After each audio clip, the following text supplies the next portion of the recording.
bring in another moon, but oh, methinks how slow this old moon wanes. She lingers, my desires, like to a stepdame or a dowager, long withering out a young man's revenue. 4 days will quickly steep themselves in night. 4 nights will quickly dream away the time. And then the moon, like to a silver bow new bent in heaven, shall behold the night of our solemnities. Go, Philostrate. Stir up the Athenian youth to merriments. Awake the pert and nimble spirit of mirth. Turn melancholy forth to funerals. The pale companion is not for our pomp. Hippolyta, I wooed thee with my sword and won thy love doing thee injuries. But I will wed thee in another key, with pomp, with triumph, and with revelling. Happy be Theseus, our renowned duke.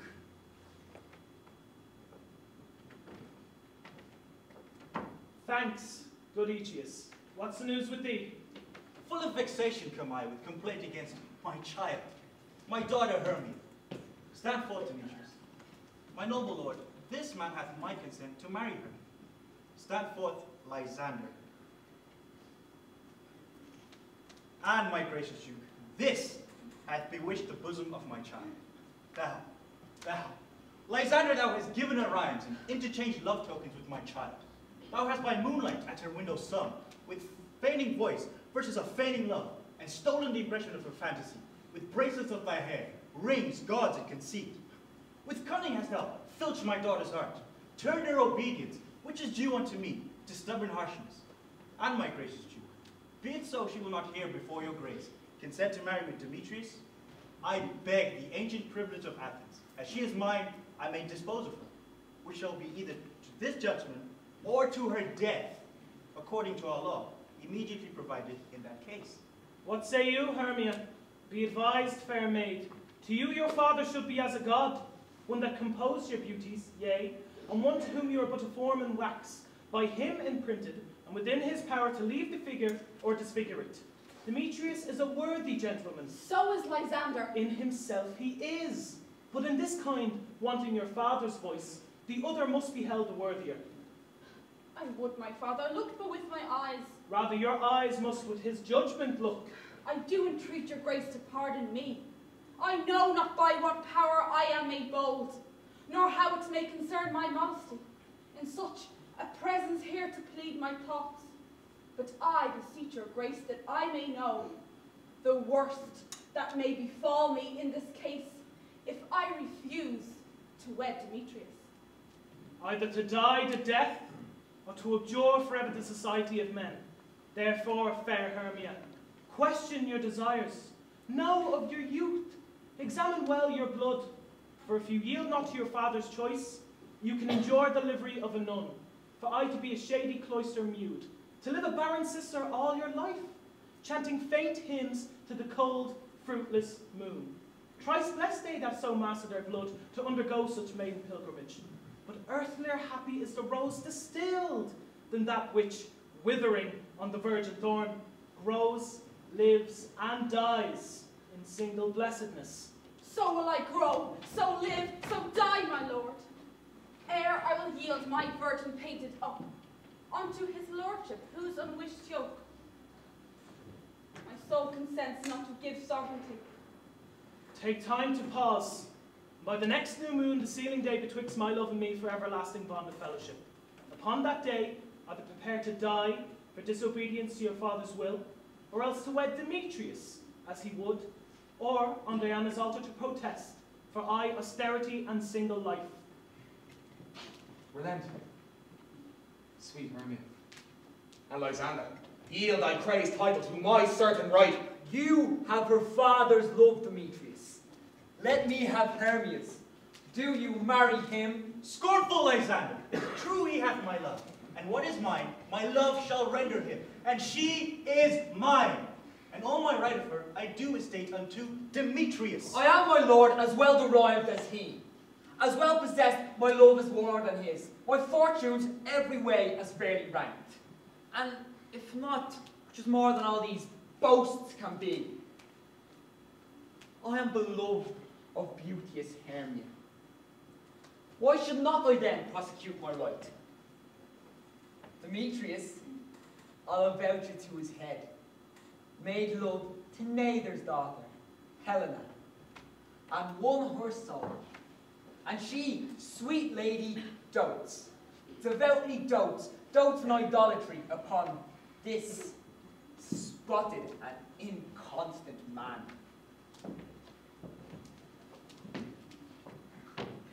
I must confess that I have heard so much, and with Demetrius taught to have spoke thereof, but, being over full of self-affairs, my mind did lose it. But, Demetrius, come, and Comedius, you shall go with me. I have some private schooling for you both. For you, fair Hermia, look you arm yourself to fit your fancies to your father's will, or else the law of Athens yields you up, which by no means you may accentuate to death, or to a vow of single life. Come, my Hippolyta, what cheer, my love? Demetrius and Aegeus, go along. I must employ you on some business against our nuptial, and confer with you of something nearly that concerns yourselves. With duty and desire we follow you.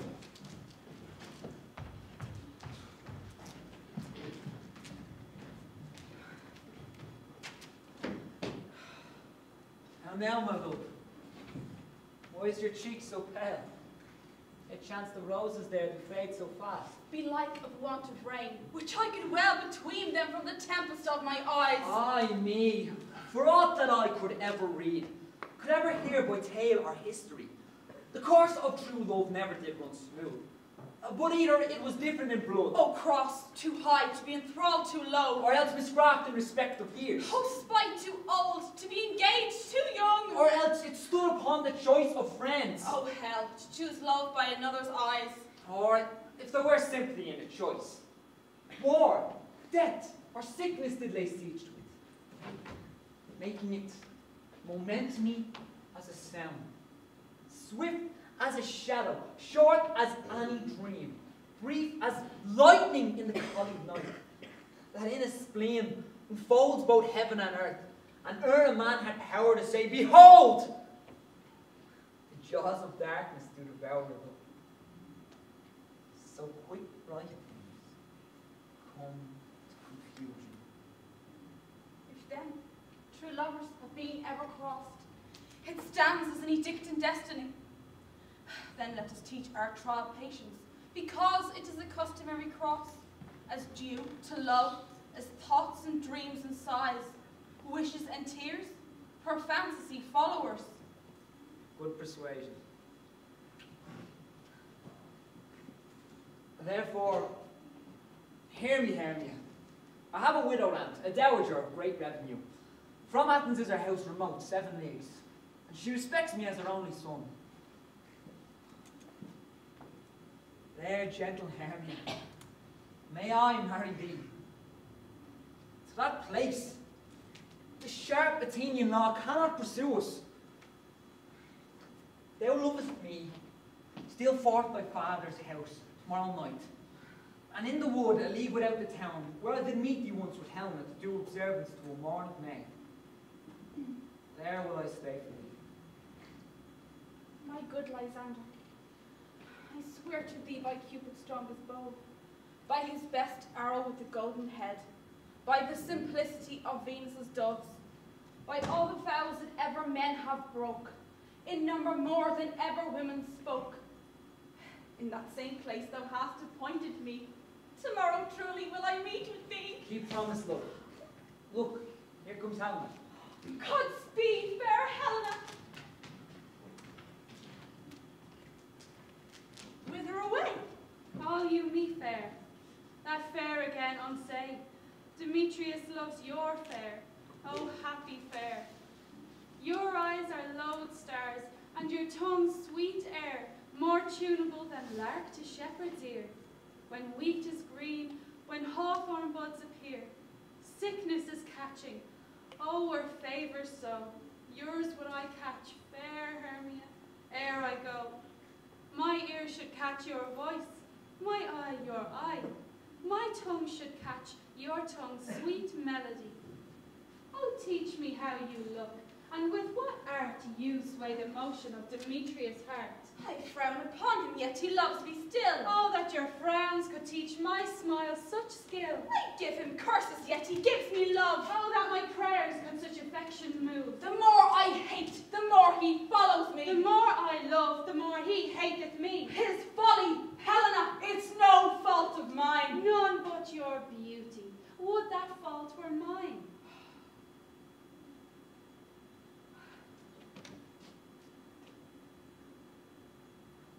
Take comfort.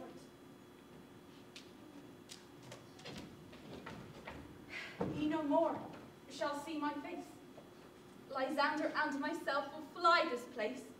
Before the time I did Lysander see, seemed Athens as a paradise to me. Oh, what graces in my love do dwell, that he hath turned a heaven unto a hell. Helen, to your mind we will unfold. Tomorrow night when Phoebe doth behold her silver visage on the watery glass, decking the liquid pearl with bladed grass. Time when lovers' flights that still conceal. Through Athens' gates we devise to steal. And in the wood, where often you and I, upon faint primrose beds were wont to lie, emptying our bosoms of their counsel sweet. There, my Lysander and myself shall meet, and thence from Athens turn away our eyes, to seek new friends and stranger companies.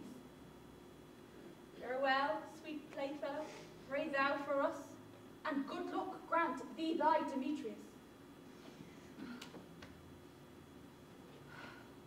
Keep word, Lysander, we must starve our sight. From lovers' food will morrow deep midnight. I will, my Hermia. Alma, I do, as you and him, Demetrius, dote on you. How happy some or other some can be. Through Athens I am thought as fair as she. But what of that? Demetrius thinks not so. Love looks not with the eyes, but with the mind. And therefore is winged Cupid painted blind. Nor hath love's mind of any judgment taste. Wings and no eyes, figure unheedy haste. And therefore is love said to be a child, because in choice he is so oft beguiled. As waggish boys in game themselves forswear, so the boy love is perjured everywhere. For ere Demetrius looked on Hermia's eyne, he hailed down oaths that he was only mine. And when this hail some heat from Hermia felt, so he dissolved, and showers of oaths did melt. I will go tell him of fair Hermia's flight. Then to the wood will he tomorrow night pursue her. And for this intelligence, if I have thanks, it is a dear expense. But herein me night enrich my pain, to have his sight thither and back again.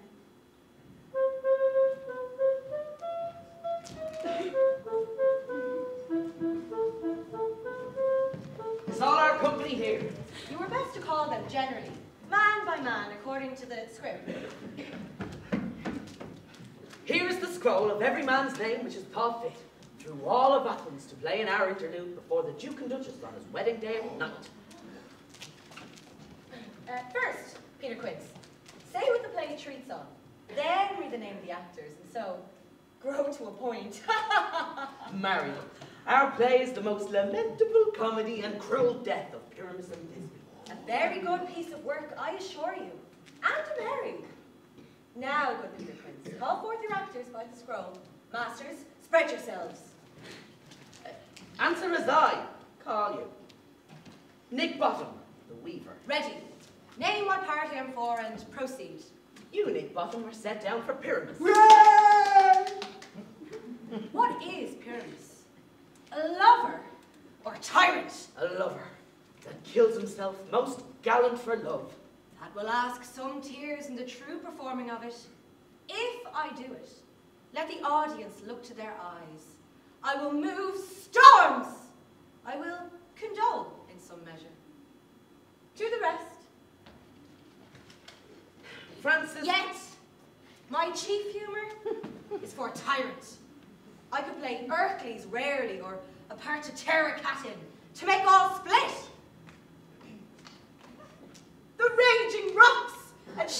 shocks shall break the locks of prison gates, and Phoebus' car shall shine from far, and make and mar the foolish fates. Oh.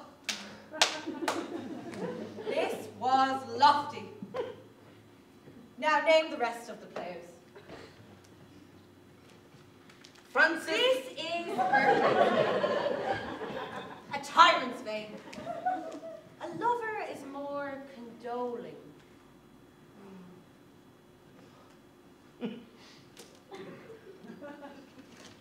Francis Flute, the bellows mender.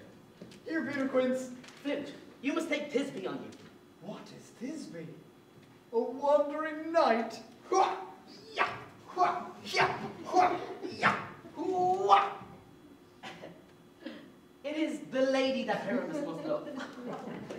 Nay, faith, let not me play a woman. I have a beard coming. That's all one. We shall play to the mask, and you may speak as small as you will. And I may hide my face. Let me play Thisbe too. I'll speak in a monstrous little voice. Thisbe! Thisbe! Ah, Pyramus, my lover dear, thy Thisbe dear, and lady dear. No. You must play Pyramus. And Flute, you Thisbe. Well, proceed.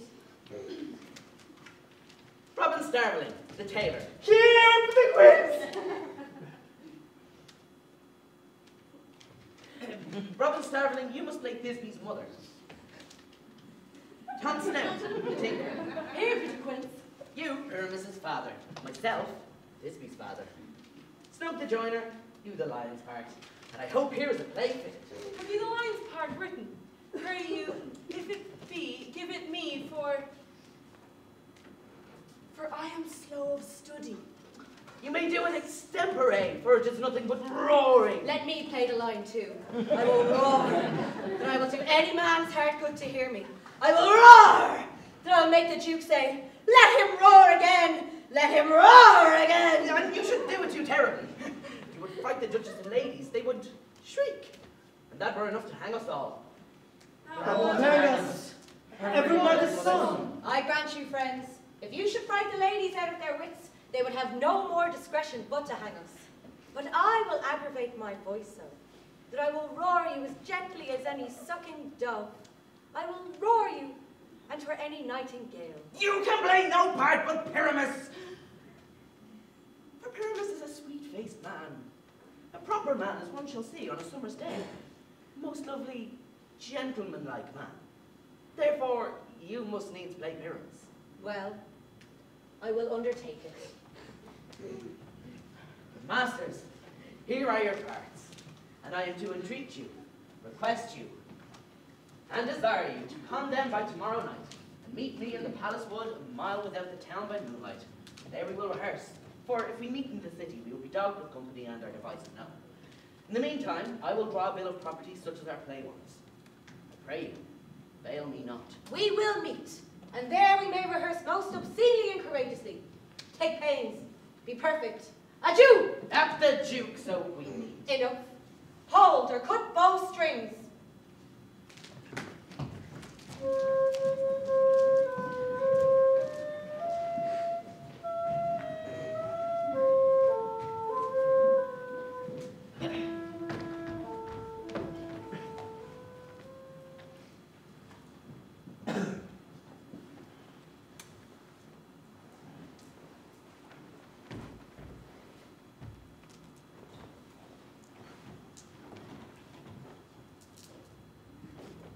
How now, spirit? Whither wander you? Over hill, over dale, through a brush, through a briar, over park, over pale, through a flood, through a fire. I do wander everywhere, swifter than the moon's sphere.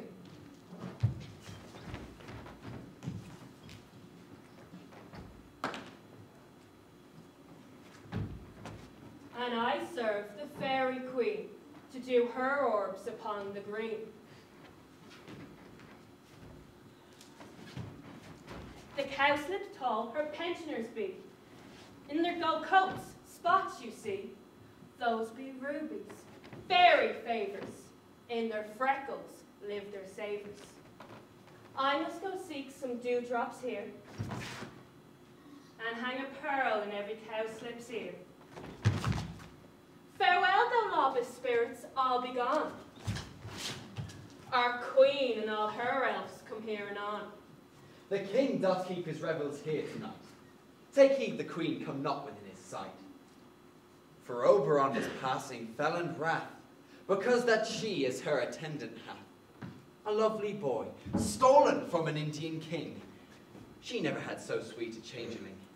And jealous Oberon would have the child, knight of his train, to trace the forest wild.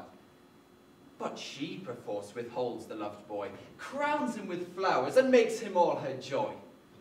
And now they never meet in grove or green, by fountain clear or spangled starlight sheen. But they do square, that all their elves for fear creep into acorn cups and hide them there.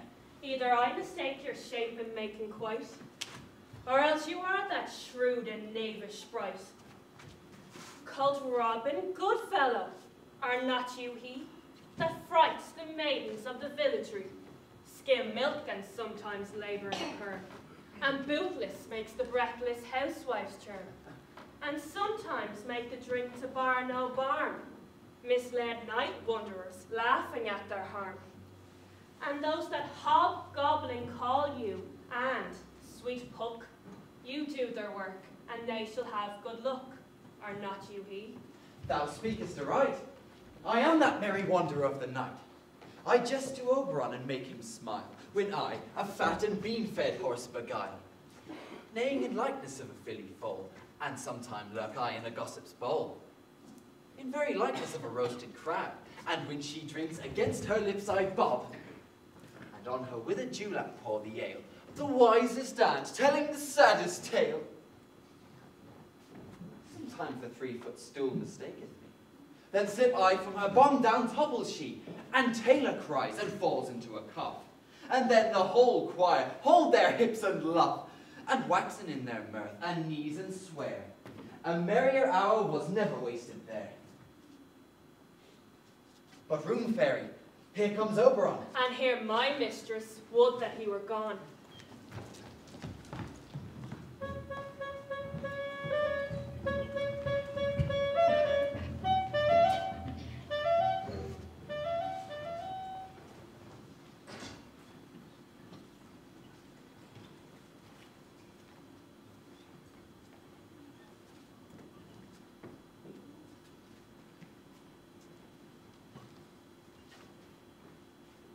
Ill met by moonlight, proud Titania. What? Jealous Oberon? Fairies skip hence. I have forsworn his bed and company. Tarry! Rash wanton! Am not I thy lord? Then I must be thy lady.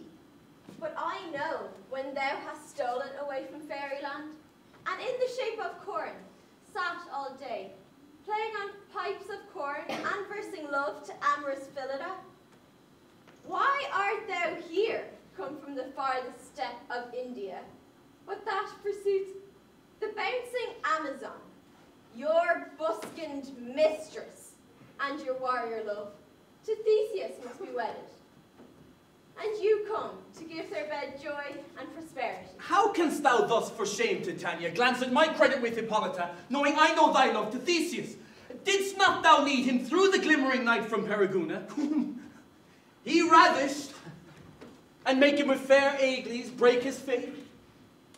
These are the forgeries of jealousy, and never, since the middle summer spring, met we on hill, in dale, forest or mead, by paved fountain or by rushy brook, or in the beach margins of the sea to dance our ringlets to the whistling wind. But with thy brawls thou hast disturbed our sport. Therefore the winds, piping to us in vain, as in revenge, have sucked up from the sea contagious fogs, which, falling in the land, hath every pelting river made so proud that they have overborne their continents. The human mortals want their winter cheer. No night is now with him or carol blessed, And through this distemperature we see the seasons alter.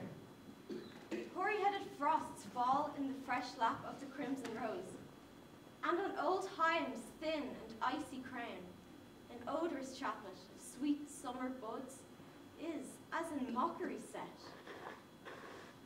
The spring, the summer, the childing autumn, the angry winter change their wonted liveries, and the maize world by their increase now knows not which is which.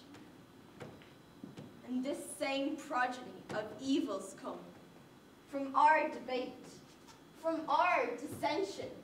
We are their parents and original. Do you amend it then? It lies in you. Why should Titania cross her Oberon?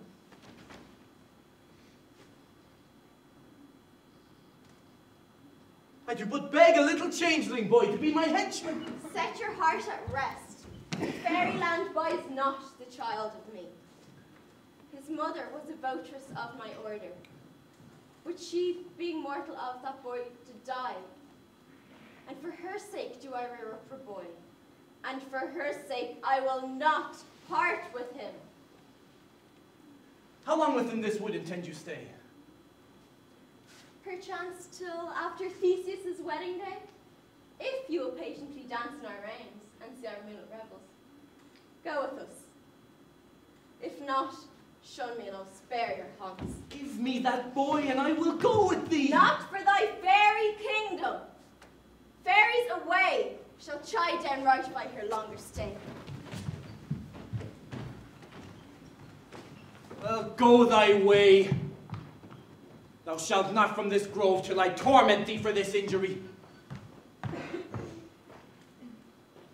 My gentle Puck, come hither.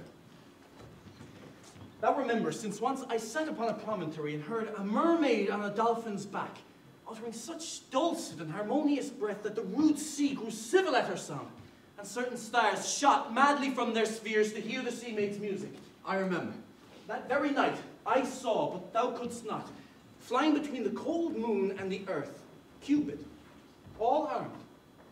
A certain aim he took for a fair vestal, throned in the west, and loosed his love shaft smartly from his bow as it should pierce 100,000 hearts. Yet, marked I where the bolt of Cupid fell. It fell upon a little western flower, before milk white, now purple, with love's wound. And maidens call it love in idleness. Fetch me this flower, the herb I showed thee once. The juice of it, on sleeping eyelids laid, will make or man or woman madly dote upon the next live creature that it sees. Fetch me this herb, and be thou here again ere the Leviathan can swim a league. I'll put a girdle round about the earth in 40 minutes.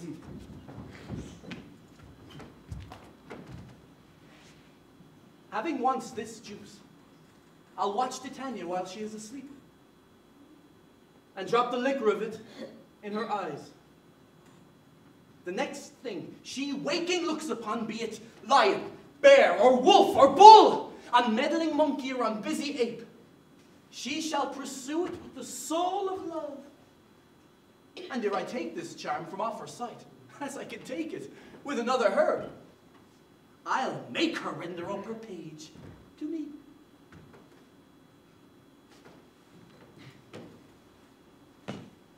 But who comes here? I'm invisible, and I will overhear the conference.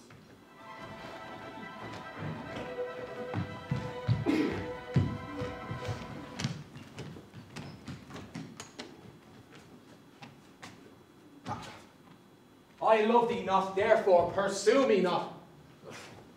Where is Lysander and fair Hermia? The one I'll slay, the other slay me. Thou toldest me they were stolen unto this wood, and here am I, and wood within this wood, because I cannot meet my Hermia. Hence, get thee gone, follow me no more. You draw me, you hard-hearted adamant, but yet you draw not iron, for my heart is true as steel. Leave you your power to draw, and I shall have no power to follow you. Do I entice you? Do I speak you fair? Or rather, Do I not, in plainest truth, tell you I do not nor I cannot love you? And even for that do I love you the more.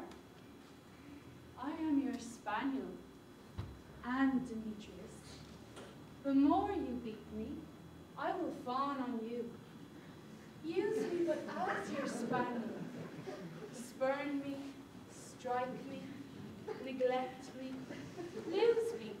Only give me leave, unworthy as I am to follow you. What worser place can I beg in your love, and yet a place of high respect with me than to be used as you use your dog? Tempt not too much the hatred of my spirit, for I am sick when I look on thee. And I am sick when I look not on you. You do impede your modesty too much, to leave the city and commit yourself into the hands of one that loves you not, to trust the opportunity of night and the ill counsel of a desert place with the rich worth of your virginity. Your virtue is my privilege, for that it is not night when I do see your face. Therefore I think I am not in the night. Nor doth this wood lack worlds of company, for you in my respect are all the world. Then how can it be said I am alone, when all the world is here to look on me? I'll run from thee and hide me in the brakes, and leave thee to the mercy of wild beasts. The wildest hath not such a heart as you. Run when you will, the story shall be changed. Apollo flies and Daphne holds the chase. The dove pursues the griffin. The mild hind makes speed to catch the tiger, bootless speed, when cowardice pursues and valor flies. I will not stay thy questions. Let me go. Or if thou follow me, do not believe but I shall do thee mischief in the wood. I, in the temple, in the town, the field, you do me mischief. Fie, Demetrius, your wrongs do set a scandal on my sex. We cannot fight for love, as men may do. We should be wooed, and we're not made to woo. I will follow thee, and make a heaven of hell, to die upon the hand I love so well. Fare thee well, nymph. Ere he do leave this grove, thou shalt fly him, and he shall seek thy love. Welcome, wanderer. Hast thou the flower there?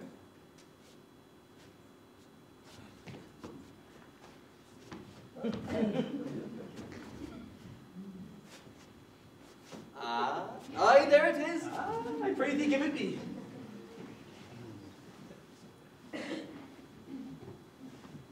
I know a bank where the wild thyme blows, where oxlips and the nodding violets grow, quite over canopy with luscious woodbine, with sweet musk roses, and with eglantine. There sleeps Titania, some time of the night, lulled in these flowers with dances and delights. And with the juice of this, I'll streak her eyes and make her full of hateful fantasies. Take thou some of this, and seek through this grove. A sweet Athenian lady is in love with a disdainful youth. Anoint his eyes, but do it so the next thing he espies may be the lady. Thou shalt know the man by the Athenian garments he hath on. Affect it with some care, that he may prove more fond upon her than she upon her love. And look thou meet me ere the first cock crow. Fear not, my lord, your servant shall do so.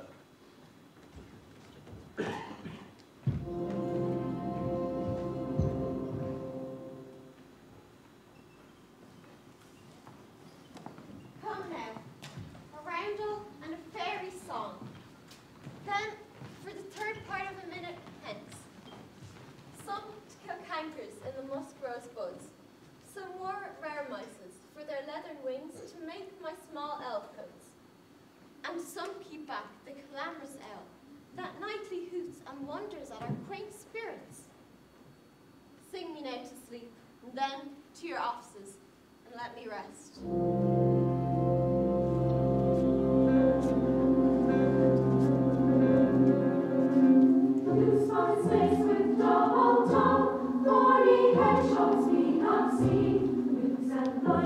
Do no wrong, come not near a fairy queen.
Hence away.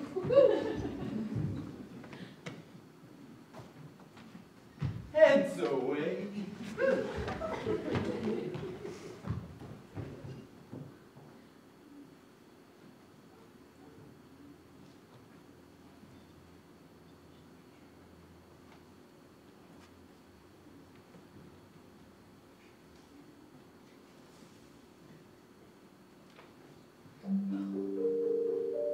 What thou seest, when thou dost wake, do it for thy true love take. Love, and languish for his sake. Be it ounce or cat or bear, pard or boar with bristled hair, in thy eye that shall appear, when thou wakest, it is thy dear.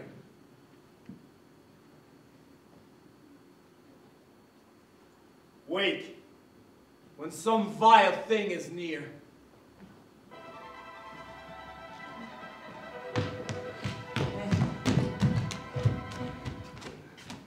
Fair love, you faint with wandering in the wood. And to speak troth, I forgot our way. Rest us here, Hermia, if you think it good, and tarry for the comfort of the day. Be it so, Lysander.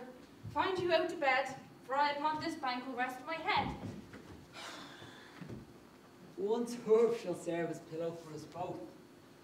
One bed, one heart, two bosoms, and one trough. Nay, good Lysander, for my sake, my dear, lie further off yet. Do not lie so near. Oh, take the sense, sweet, of my innocence. Love takes the meaning of love's conference. I mean to say that my heart unto yours is knit, so that but one heart we can make of it.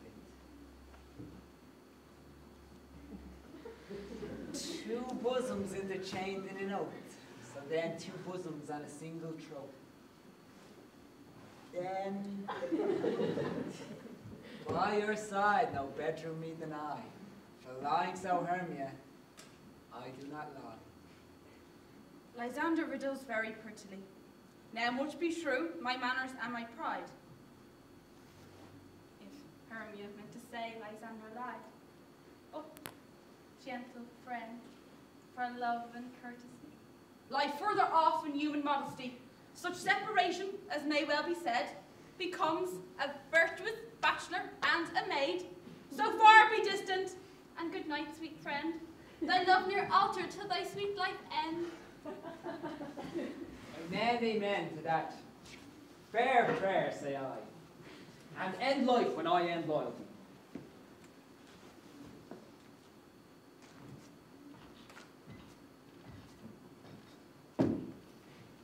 Here is my bed. Sleep give thee all his rest. Would have the wish that wisher's eyes be pressed.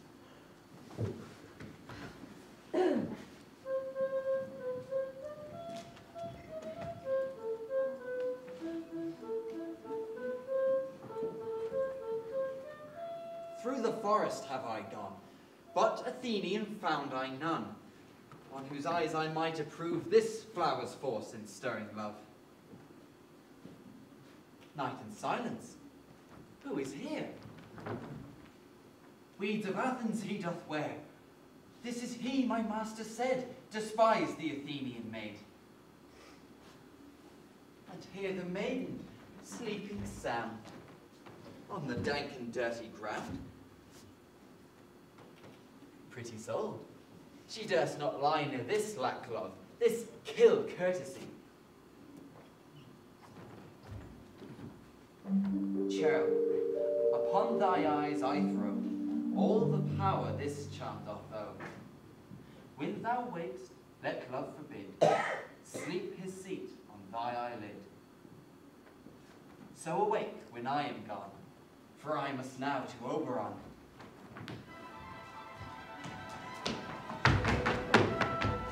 Stay, though thou kill me, sweet Demetrius. I charge thee hence, and do not hunt me thus. Oh, wilt thou, darkling, leave me? Do not so. Stay on thy peril, I alone will go.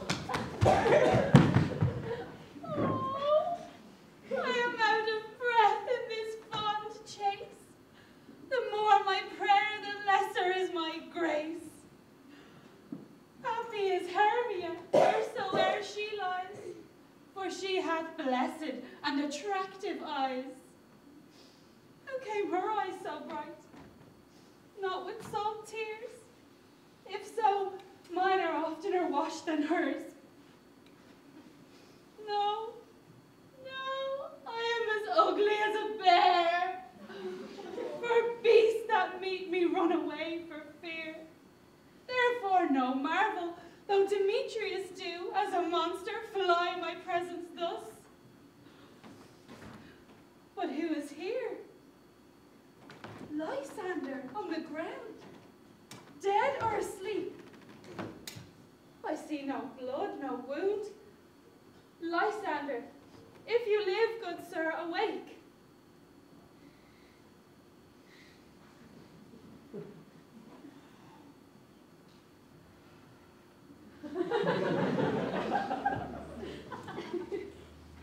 And run through fire I will for thy sweet sake. Transparent Helena, nature so art that through thy bosom shows me thy heart. Where's Demetrius? Oh, how fit a word that that vile name will perish on my sword. Do not say so, Lysander, say not so. What though he love your Hermia? Lord, what though? Yet Hermia still loves you, then be content. Content with Hermia? No, I do repent the tedious minutes I with her have spent. Not Hermia, but Helena I love. Who will not change a raven for a dove? The will of a man is by his reason swayed. And reason says you are the worthier maid. Things growing do not ripe till their season, so I, being young, till now, ripe not to reason. And touching now the point of human skill, reason becomes the marshal of my will, and leads me to your eyes where I overlook love stories written in love's richest book. Wherefore was I to this keen mockery born? When at your hands did I deserve this scorn? Is it not enough? Is it not enough, young man, that I did never, no, nor never can deserve a sweet look from Demetrius' eye, but you must flout my insufficiency. Good troth you do me wrong, good sooth you do, in such disdainful manner me to woo. But fare you well, perforce I must confess, I taught you, Lord, of more true gentleness.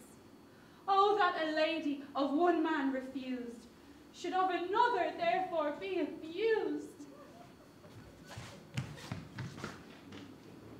She sees not Hermia.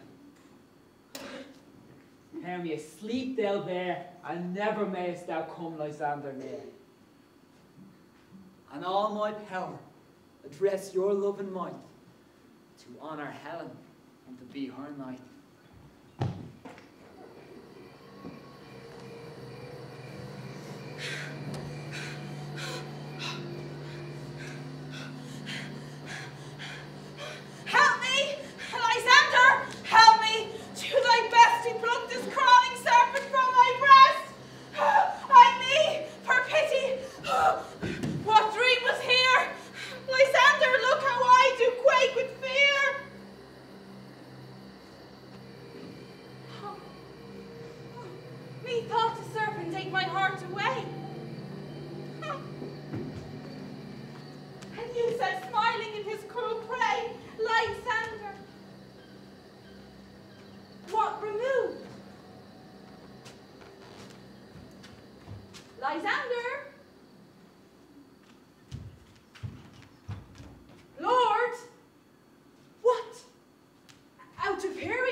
find immediately.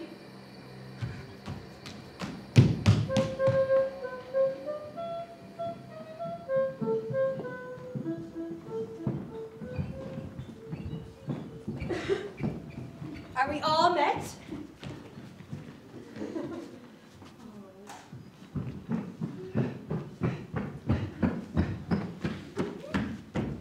Pat. And here's a marvellous convenient place for our rehearsal. This green plot shall be our stage. This hawthorn brick our tiring house. We will do it in action as we will do it before the jury. Peter Quince, What sayest thou, bully bottom? there are things in this comedy of Pyramus and Thisbe that will never please. First, Pyramus must draw a sword to kill himself, which the ladies cannot abide. How answer you that? Berlacan, Paris. I believe we must leave the killing out when all is done. Not a whit. I have a device to make all well. Write me a prologue, and let the prologue seem to say that we will do no harm with our swords, and that Pyramus is not killed indeed. And, for the more better assurance, tell them that I, Pyramus, am not Pyramus, but Bottom the Weaver. This will put them out of fear. Well, we will have such a prologue, and it will be written in 8 and 6. No, make it 2 more. Let it be written in 8 and 8. Will not the ladies be afraid of the line? I fear it, I promise you. Masters, you ought to consider with yourself to bring in God shield us. A line among ladies is a most dreadful thing, for there is not a more fearful wild fowl than your lying living. And we ought to look to it. Therefore, another prologue must tell he is not a lion. Nay, you must name his name, and half his face must be seen through the lion's neck, and he himself must speak through, saying thus, or to the same effect. Ladies, or fair ladies, I would wish you, or I would request you, or I would entreat you, not to fear, not to tremble. My life for yours. If you think I come hither as a lion, it were pity of my life. No, I am no such thing. I am a man, as other men are. And there indeed let him name his name and tell them plainly he is Snug the joiner. Well, it shall be so. Come sit down, every mother's son, and rehearse your parts. Pyramus, you begin. When you've spoken your speech, enter into that break, and so everyone according to his cue.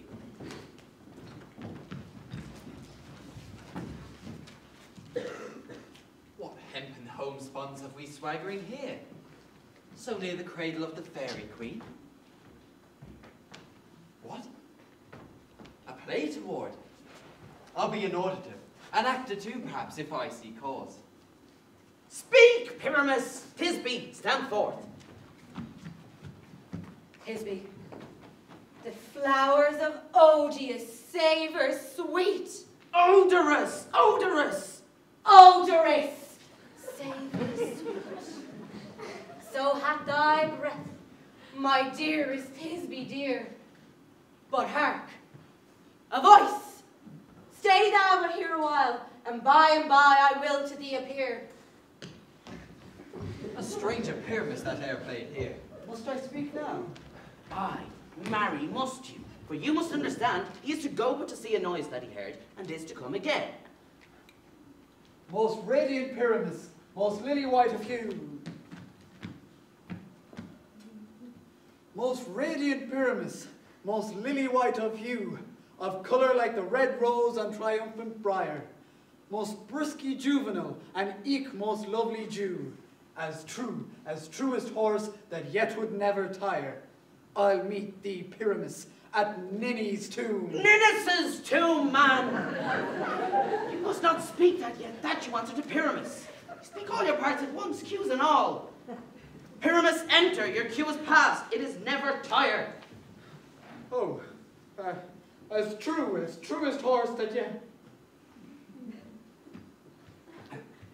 As truest horse that yet would never tire. If I were fair, Thisbe, I were only mine.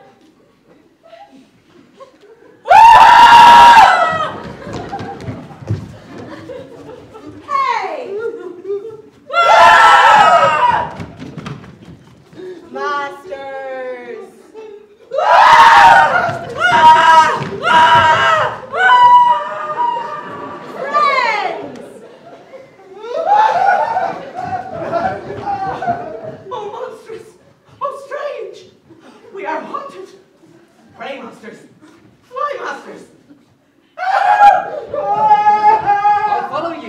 I'll lead you about around, through bog, through bush, through brake, through briar. Sometime a horse I'll be, sometime a hound, a hog, a headless bear, sometime a fire, and neigh, and bark, and grunt, and roar, and burn, like horse, hound, hog, bear, fire at every turn. Why do they run away? This is a knavery of them to make me afeard.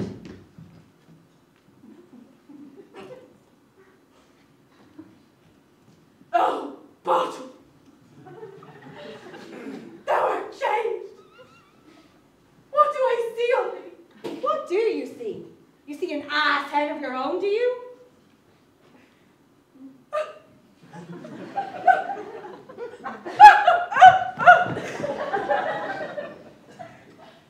Oh, bless thee, bottom, bless thee. Thou art translated.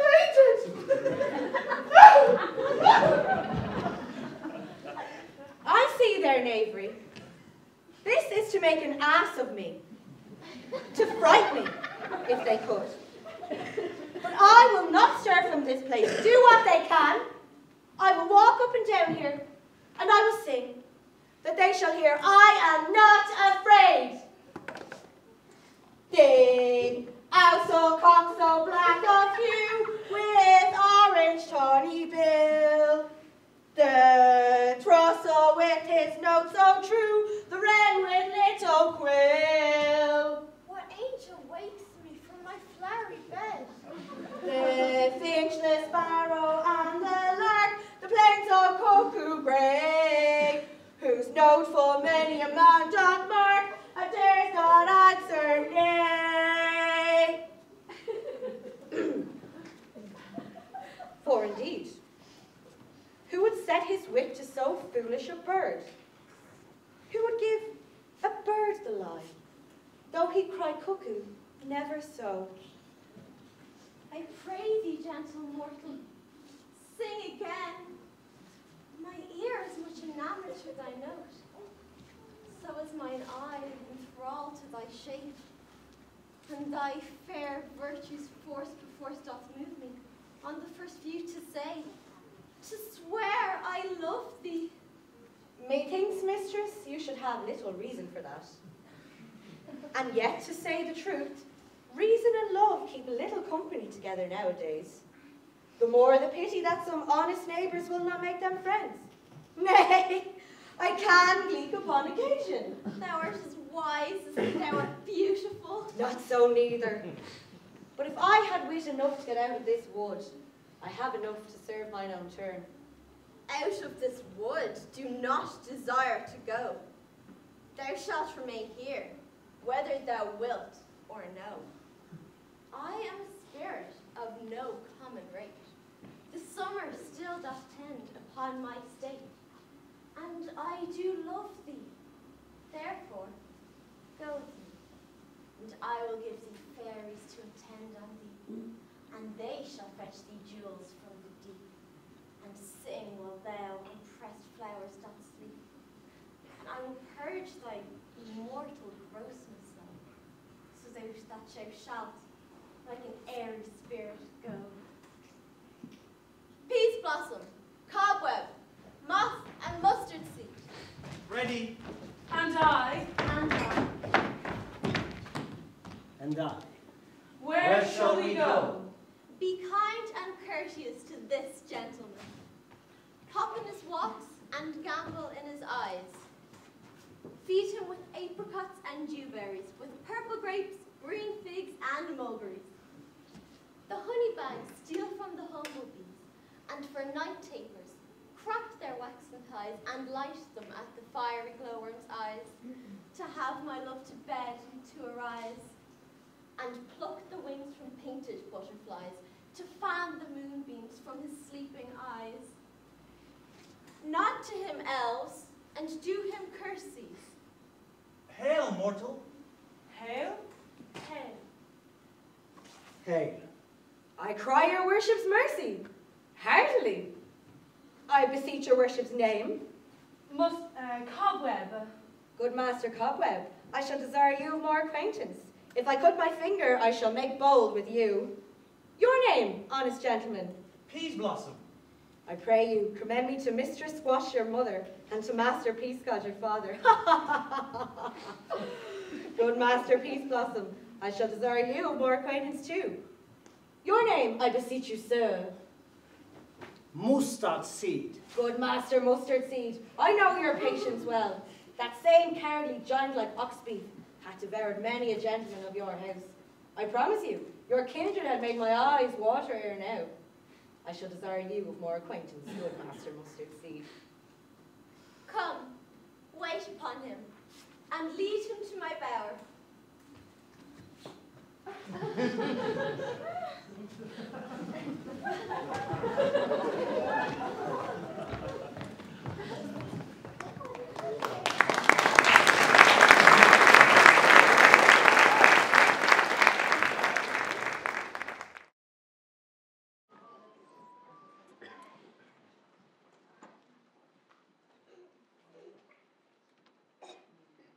I wonder if Titania be awaked.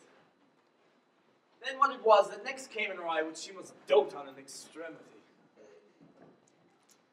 Here comes my messenger. How now, mad spirit? What night rule know about this haunted grove? My mistress with a monster is in love, near to her close and consecrated bower, while she was in her dull and sleeping hour. A crew of patches, rude mechanicals, that work for bread upon Athenian stalls, were met together to rehearse a play, intended for great Theseus' nuptial day, when the shallowest thickskin of their barren sort, who Pyramus presented in their sport, forsook his scene and entered in a break, when I did him a disadvantage take. An ass's knoll I fixed on his head.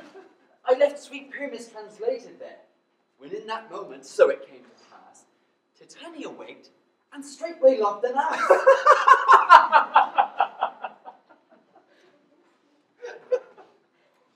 Well, this falls out better than I could devise. Hast thou yet latched the Athenian's eyes, with the love juice as I did bid thee do? I took him sleeping, that is finished too, and the Athenian woman by his side, that when he waked of force, she must be eyed. Stand close. This is the same Athenian. This is the woman, but not this the man.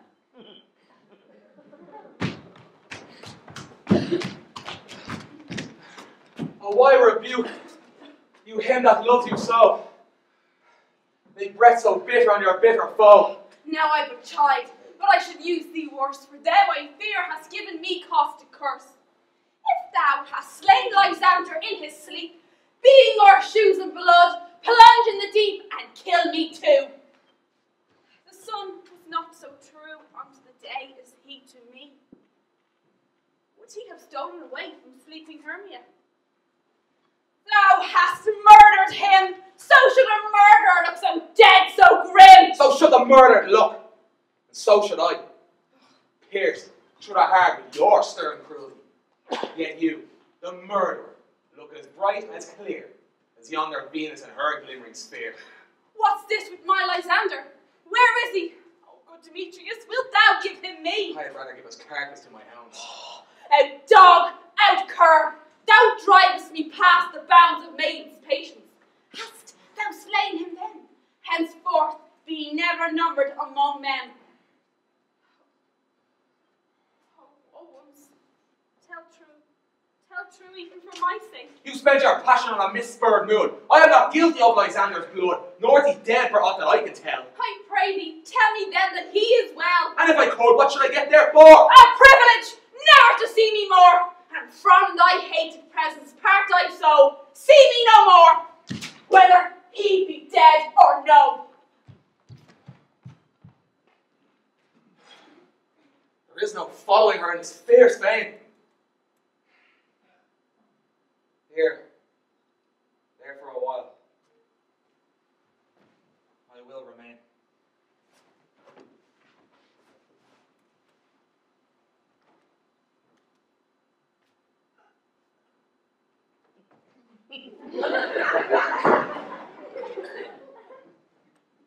What hast thou done? Thou hast mistaken quite, and laid the love juice on some true love's sight. Of Timeless prison must perforce ensue. Some true love turned, and not a false turned true. Then fate o'errules, that one man holding troth, a million fail, confounding oath on oath.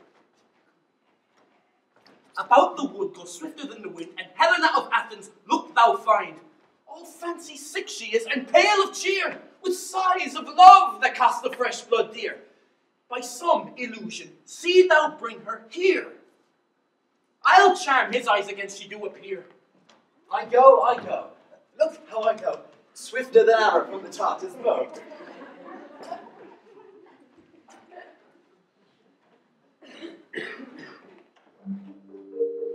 Flower of this purple dye, hit with Cupid's archery, sink in apple of his eye. When his love he doth espy, let her shine as gloriously as the Venus of the sky. When thou wakes, if she be by, beg of her for a remedy. Captain of our fairy band, Helena is here at hand, and the youth mistook by me, a pleading for a lover's fee. Shall we thereupon pageant see? Lord, what fools these mortals be! Stand aside. The noise they make will cause Demetrius to awake. Then will two at once woo one. That must needs be sport alone. And those things do best please me, that befall preposterously.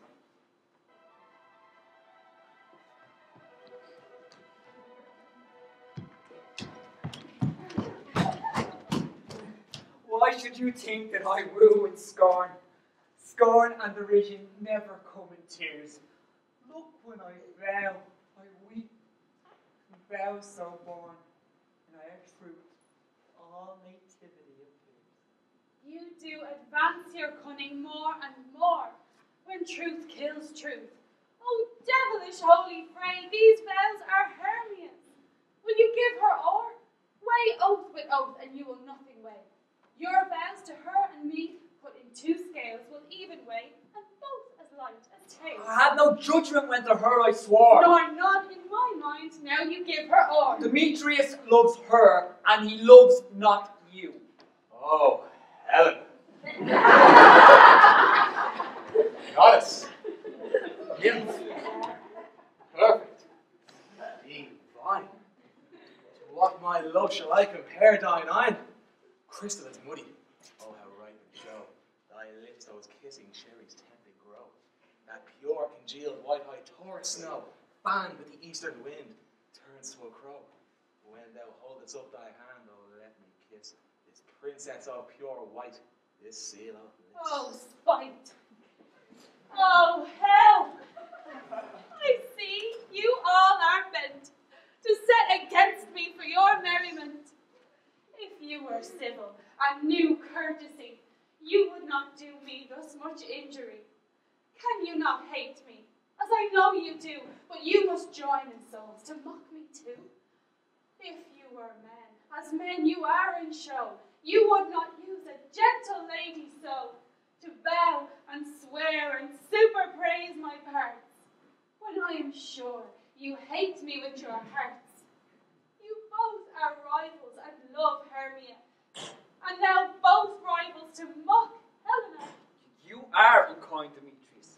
Be not so, for you love Hermia. This you know I know. And here, with all goodwill, with all my heart, in Hermia's love I yield you up my part. And yours the Helena to be holy. Whom I do love. And will do. Never did mockers waste more idle breath. Alexander, keep thy Hermia. I will none. If ere I loved her, all that love is gone. My heart to her, but as a guest wise sojourned. And now to Helen. Is it home returned? There to remain. Helen, is not so. Disparage not the fate thou dost not know. Lest to thy peril, thou wilt buy it there. Ah, look where thy love comes. Yonder is thy. Thou art not by mine eye, Lysander found.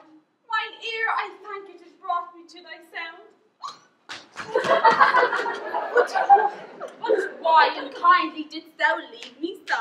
Why should he stay, whom love doth press to go? What love could press Lysander from my side? Lysander's love that would not let him bide. the night, in all yon fiery oaks and eyes of light. Why seekest thou me? Cannot this make thee know the hate I bear thee made me leave thee so? You speak not as you think. It cannot be. Lo! She is one of this confederacy. Now I perceive they have conjoined all three to fashion this false sport in spite of me. Injurious Hermia, most ungrateful maid, have you conspired? Have you with these contrived to bait me with this foul derision? Is all the counsel that we two have shared, the sisters' vows, the hours that we have spent, when we have chid the hasty-footed time for parting us, is all forgot? All school days, friendship, childhood, innocence, and will you rent our ancient love asunder to join with men in scorning your poor friend? It is not friendly, 'tis not maidenly. Our sex, as well as I may chide you for it, though I alone do feel the injury. I am amazed at your passionate words. I scorn you not, it seems that you scorn me. Have you not set Lysander, as in scorn, to follow me and praise my eyes and face, and made your other love, Demetrius, who even but now did spurn me with his foot, to call me goddess, nymph, divine and rare, precious, celestial? Wherefore speaks he this to her he hates? And wherefore doth Lysander deny your love, so rich within his soul, and tender me, forsooth, affection, but by your setting on, by your consent? I understand not what you mean by this. I do perceive her counterfeit sad looks, make mouths upon me when I turn my back, wink each at other, hold the sweet jest up. This sport, well carried, shall be chronicled. If you have any pity, grace, or manners, you would not make me such an argument. But fare you well, 'tis partly my own fault, which death or absence soon shall remedy. Say, gentle Helena, hear my excuse, my love, my life, my soul. Fair Helena. Oh, excellent. Sweet, do not scorn her so. If she cannot entreat, I can compel. Thou canst compel no more than she entreats. Thy threats have no more strength than her weak prayers. Helen, I love thee by my life, I do. I swear by which I will lose, to prove him false that says I love thee not. I say I love thee more than he can do. If thou say so, withdraw and prove it too. Quick, come! Lysander, where to tend all this? Away, you Ethiop. No, he'll see the way loose. Take on as you would follow, but yet, come not. You are a tame man. Go! Hang off, thou cat, thou boar, vile thing. Let loose, or I'll shake thee from you like a serpent. Why have you grown so rude? What changes this sweet love? Thy love. Out, tawny tartar, out! Outloaded medicine, or hated potion, hence! Do you not jest? Yes, Sue, and so do you. Demetrius, I'll keep my word with thee. I would I had your bond, for I perceive a weak bond holds you. I'll not trust your word. What? Should I hurt her, strike her, kill her dead? Although I hate her, I'll not harm her so. What? Can you do me greater harm than hate? Hate me? Wherefore, oh me? What news, my love? Am not I Hermia? Are not you, Lysander? I am as fair now as I was erewhile. Since night you loved me, yet since night you left me. Why then you left me? Oh, the gods forbid, in earnest shall I say. I, by my life, I never did desire to see thee more. Therefore, be certain, 'tis no jest. Be out of question, of hope, of doubt, that I do hate thee and love Helena.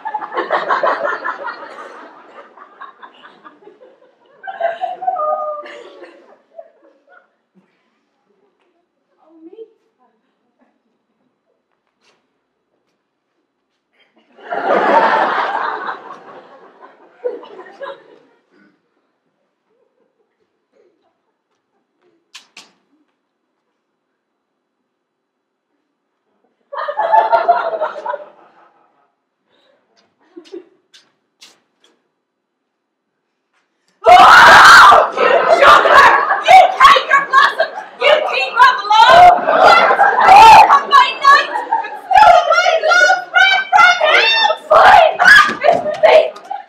no modesty,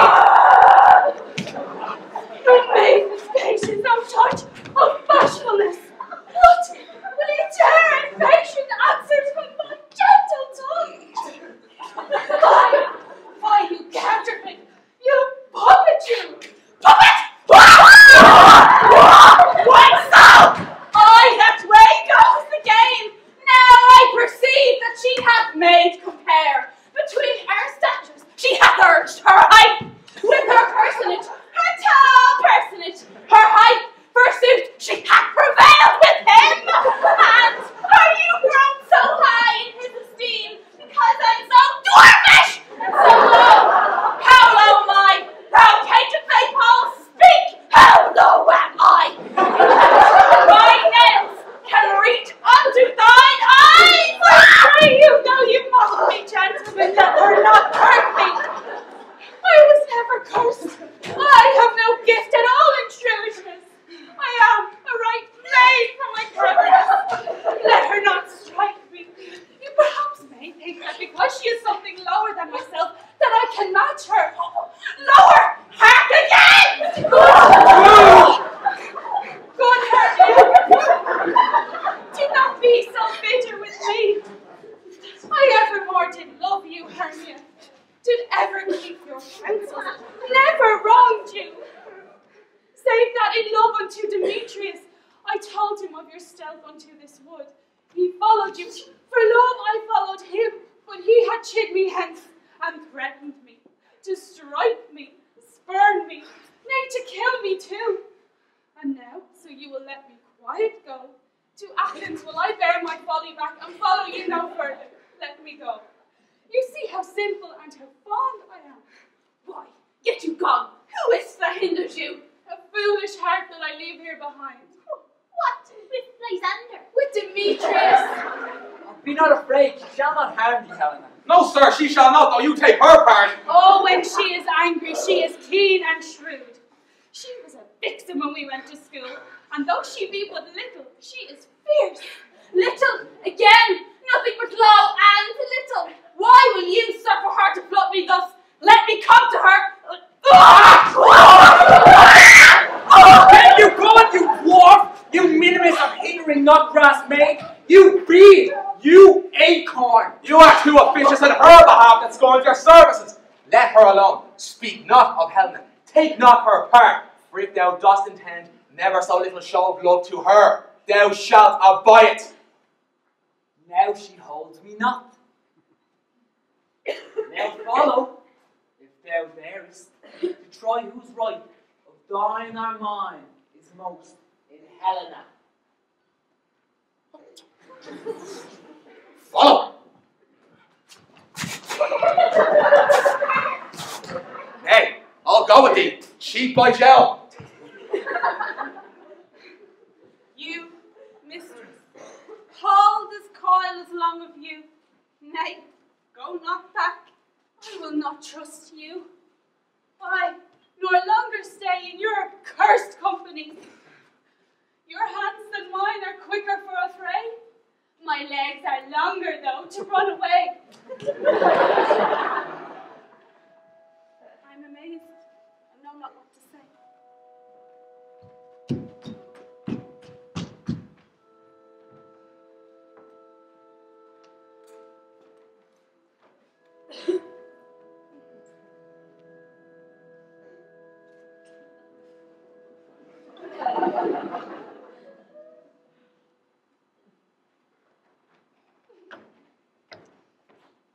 This is thy negligence. Still thou mistakest. Or else commits thy knaveries willfully. Believe me, King of Shadows, I mistook. Did not you tell me I should know the man by the Athenian garments he had on? And so far blameless proves my enterprise, that I have anointed an Athenian's eyes.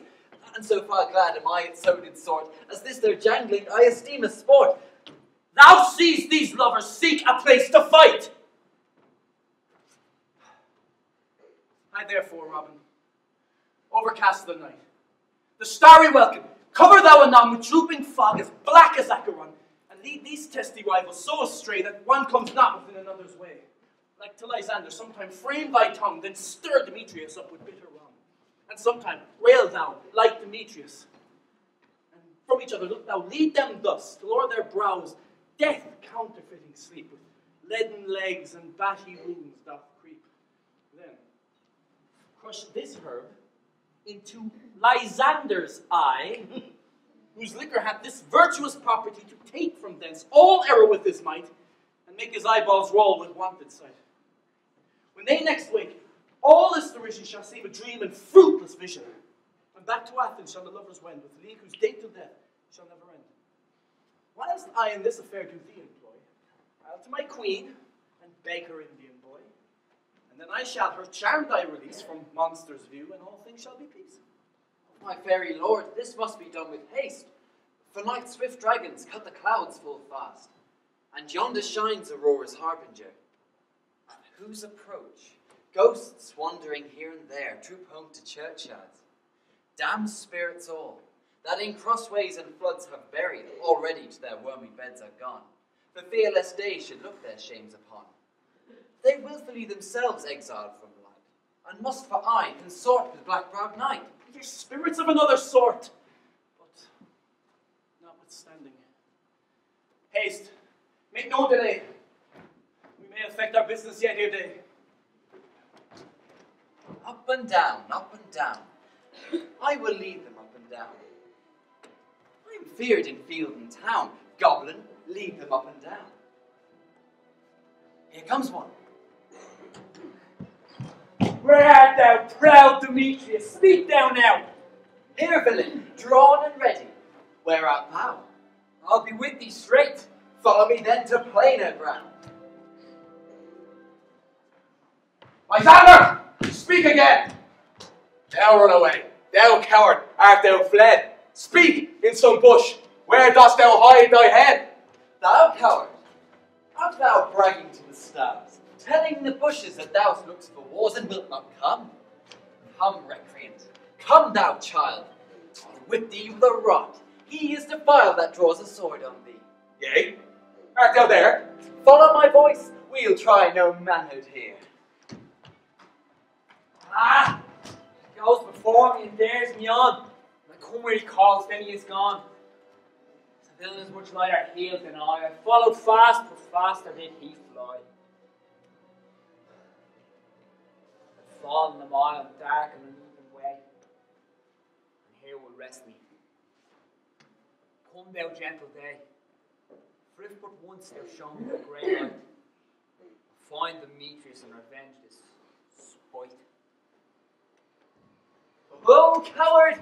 Oh, why comest thou not? Abide me if thou darest, for well I wot. Thou runnest before me, shifting every place, and darest not stand nor look me in the face. Where art thou now? Come hither, I am here. Nay, then thou mockest me. Thou shalt bide this here. For if ever I thy face by daylight see, now go thy way. Fakeness constraineth me to measure out my length in this cold bed. My days approach. Look to be busy.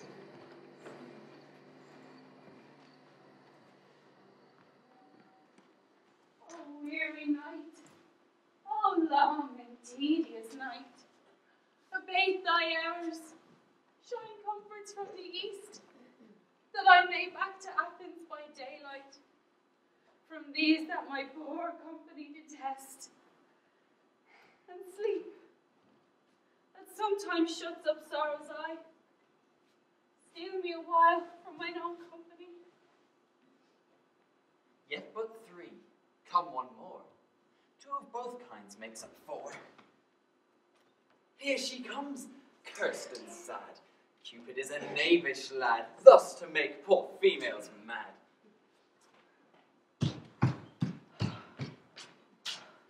Never so weary, never so in woe, bedabbled with drew and torn with briars. I can no further crawl, no further grow. My legs can keep no pace with my desires. Here, I will rest to the break of day. Heaven shield Lysander if they mean a fray. On the ground, sleep sound. I'll apply to your eye gentle lover remedy. when thou wakest, thou takest true delight in the sight of thy former lady's eye. And the country proverb known, that every man should have his own, in your waking shall be shown.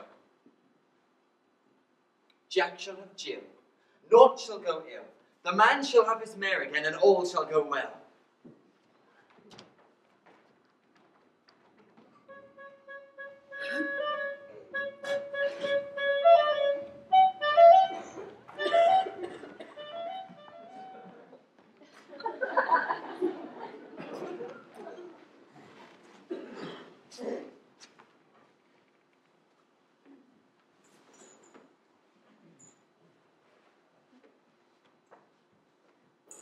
Come, sit thee down upon this flowery bed, while I thy amiable cheeks do coy, and stick musk roses in thy sleek smooth head, and kiss thy fair large ears, my gentle joy. Where's Peace Blossom? Ready. Scratch my head, Peace Blossom. Where's Monsieur Cobweb? Ready. Monsieur Cobweb. Good, Monsieur. Get you your weapons in your hand, and kill me a red-hipped humblebee on the top of a thistle. And, good Monsieur, bring me the honey bag. Do not fret yourself too much in the action, Monsieur. And, good Monsieur, have a care the honey bag break not. I would be loath to have you overflown with the honey bag, Signor. Where's Monsieur Mustard Seed? Ready. Give me your niece, Monsieur Mustard Seed. Pray you, leave your courtesy, good Monsieur. What's your will? Nothing, good Monsieur, but to help Cavalry Peace Blossom to scratch.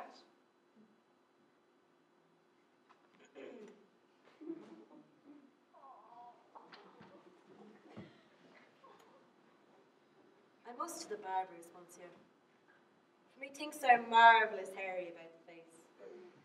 And I am such a tender ass. If my hair do but tickle me, I must scratch. What, wilt thou hear some music, my sweet love? I have a reasonable good ear in music. Let's have the tongues and the bones. Or say, sweet love, what thou desirest to eat? Truly, heck of provender. I could munch your good dry oats. Methinks I have a great desire to a bottle of hay. Good hay, sweet hay, hath no fellow. I have a venturous fairy that shall seek the squirrel's hoard, and fetch thee new nuts. I had rather have a handful or two of dried peas. But, I pray you, let none of your people stir me. I have an exposition of sleep come upon me. Sleep thou, and I will wind thee in my arms. Fairies, be gone, and be always away. So doth the woodbine and the sweet honeysuckle gently entwist. The female ivy so enrings the barky fingers of the elm. Oh, how I love thee, how I dote on thee.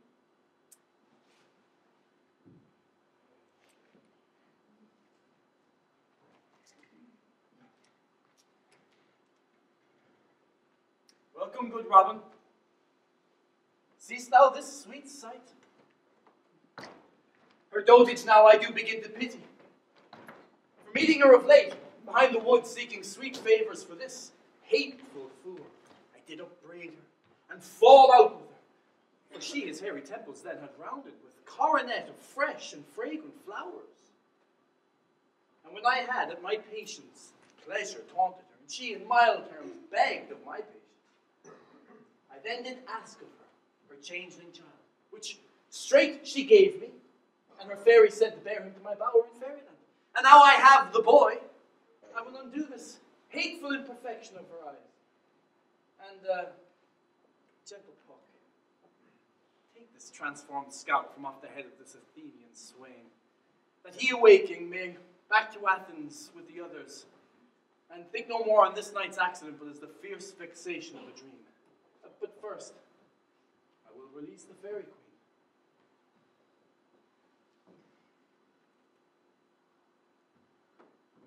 Be as thou wast wont to be. See as thou wast wont to see. Dian's bud or Cupid's flower had such force and blessed power. Now, Titania, wake you, my sweet queen. My Oberon, what visions I have seen. Methought I was enamored of an ass. There lies your love. How came these things to pass? My eyes do loathe his visage now. Shh. Silence a while. Robin, take off his head. Titania, music call. And strike more dead than common sleep of all these 5 of sense. Music. Oh, music. Such is charmed sleep. Now, when thou wakest, with thine own fool's eyes peep. Sound! Music! Come, my queen, take hands with me. Rock the ground whereon these sleepers be.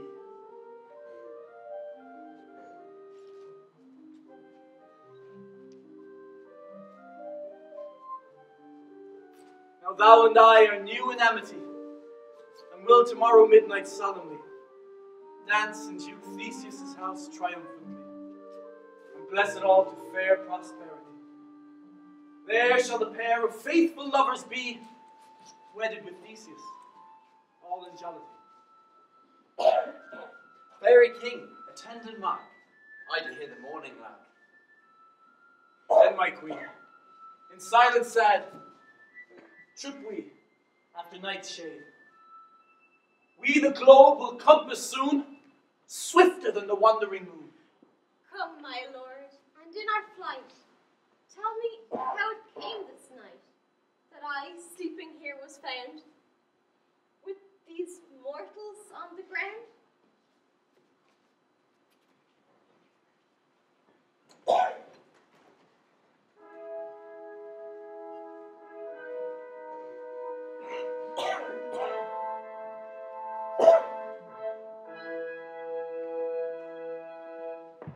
Go, one of you, find out the forester. For now our observation is performed, and since we have devoured of the day, my love shall hear the music of my hounds. Uncouple in the western valley, let them go. Dispatch, I say, and find out the forester. Fair queen, up to the mountain's top, and mark the musical confusion of hounds and echo in conjunction.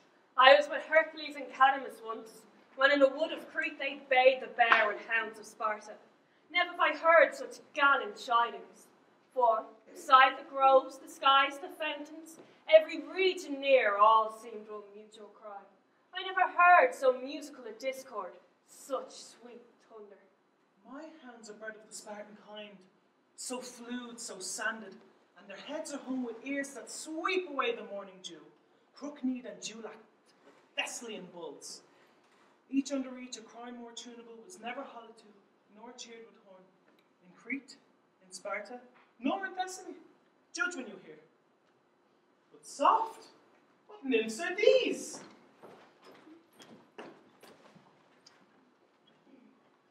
My lord, this is my daughter here, sleep. And this, Lysander? This Demetrius is. And that Helena. Old maid is Helena. I wonder if they're being here together. No doubt they rose up early to observe the rite of May, and hearing our intent, came here in grace of our solemnity. But speak, Aegeus, is not this the day that Hermia should give answer of her choice? It is, my lord. Let the huntsmen wake them with their horns.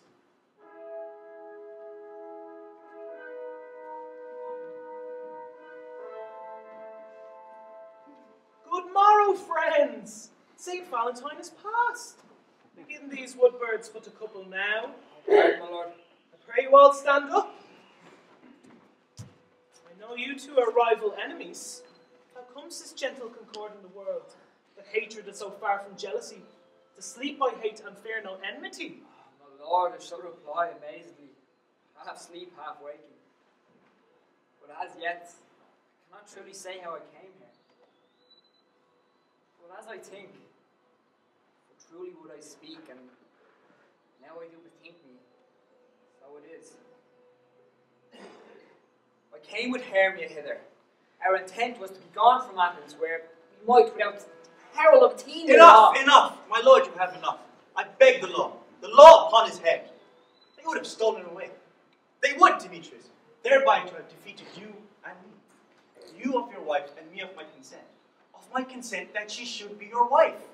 My lord, fair Helena told me of theirself. Of this their purpose hither to this wood. I in fury hither followed them.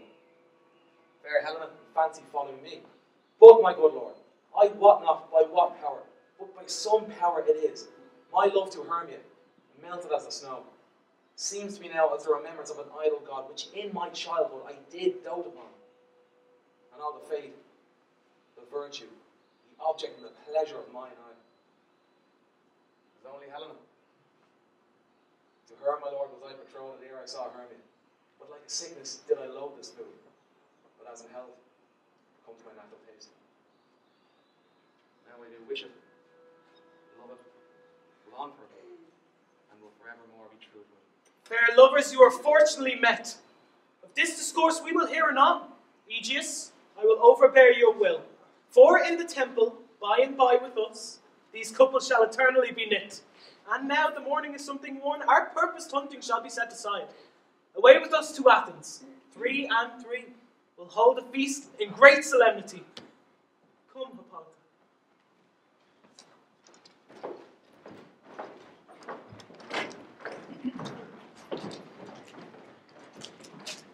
These things seem small and undistinguishable, like far-off mountains turned into clouds. Methinks I see these things with parted eye, when everything seems double. So methinks, and I have found Demetrius, like a jewel, mine own and not mine own. I am sure that we are awake. It seems to me that yet we sleep, we dream. Do you not think the Duke was here and bid us welcome? Yeah, and my father And Hippolyta, And he did bid us follow to the temple. Why then we are awake? Let's follow them. By the way, let's recount our dreams.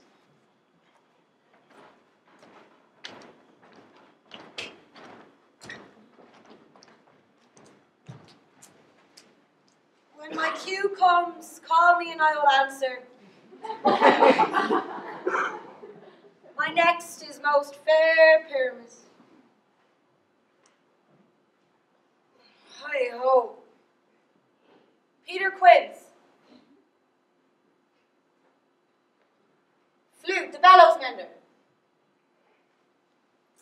Snout, the tinker. Starveling? God's my life. Stolen hence and left me asleep.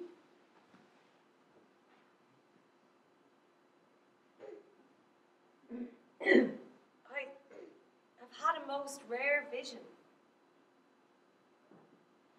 I have had a dream. Past the wit of man to say what dream it was. Man is but an ass if he go about to expound this dream. Methought I was. There is no man can tell what. Methought I was, and methought I had. But man is but a patched fool if he will offer to say what methought I had. The eye of man hath not heard. The ear of man hath not seen. Man's hand is not able to taste, his tongue to conceive, nor his heart to report what my dream was. I will get Peter Quince to write a ballad of this dream. It shall be called Bottom's Dream, because it hath no bottom. And I will sing it in the latter end of the play before the Duke. Peradventure, to make it the more gracious, I shall sing it at her death.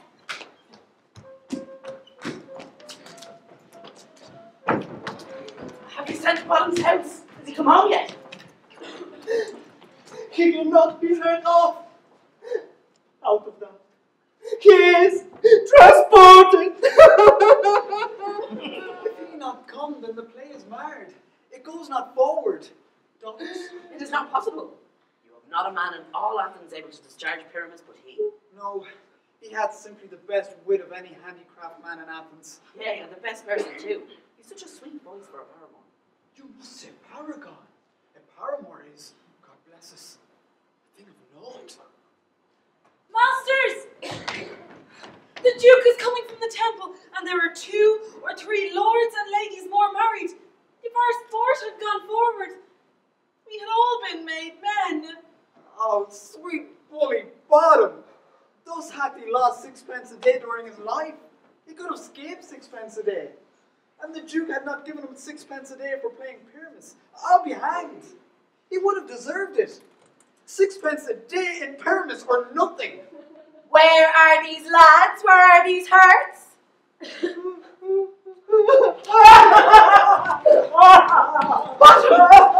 Oh, most courageous, most happy hour. Masters, I am to discourse wonders. But ask me not what, for if I tell you I am not true Athenian, I will tell you everything. Right, let us hear, sweet bottom. Not a word of me. All that I will tell you is that the Duke hath dined. Get your apparel together. Good strings to your beards, new ribbons to your pumps. We'll meet presently here again. Every man look o'er his part. For the short and the long is, our play is preferred. In any case, let his be have clean linen, and let not him that plays the lion pare his nails. They shall hang out for the lion's claws. And most dear actors, eat no onions nor garlic, for we are to utter sweet breath. And I do not doubt but to hear them say, it is a sweet comedy. No more words. Away! Go! Away!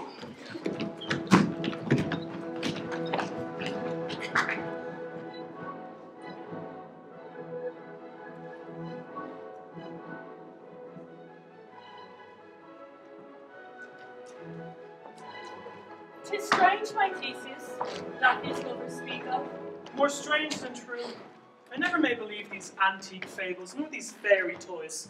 Lovers and madmen have such seething brains, such shaping fancies, that apprehends more than cool reason ever comprehends. The lunatic, the lover, and the poet are of imagination all compact. But all the story of the night told over, and all their minds transfigured so together, more witness it than fancy images, and gross to something of great constancy, but howsoever strange and admirable. Here come the lovers, full of joy and mirth. Joy, gentle friends, joy, and fresh days of love accompany your hearts. More than to us, waiting your royal walks, your boards, your beds. Come now, what masks, what dances shall we have, to wear away the long age of 3 hours between our after-supper and our bedtime? Where is our usual manager of mirth? What revels are in hand? Is there no play to ease the anguish of a torturing hour? Call Philostrate. Here, mighty Theseus. Say what abridgment you have for this evening. What masks, what music?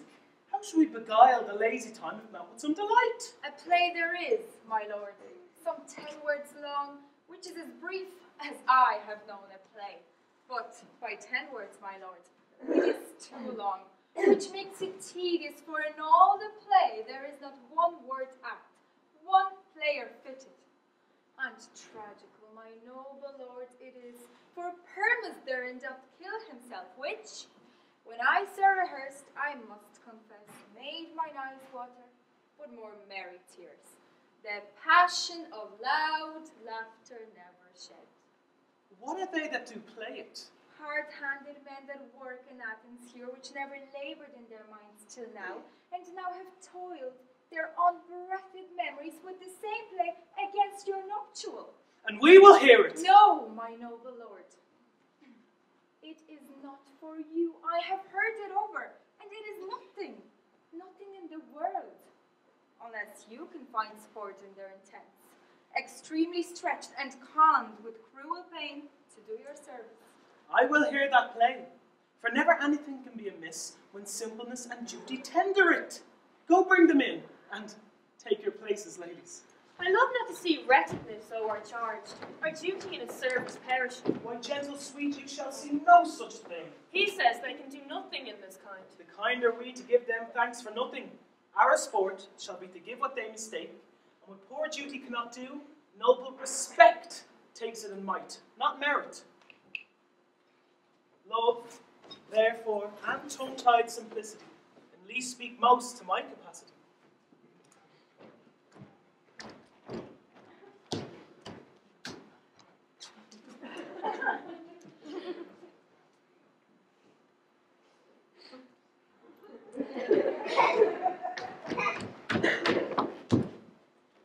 So please, your grace, the prologue is addressed. Let him approach.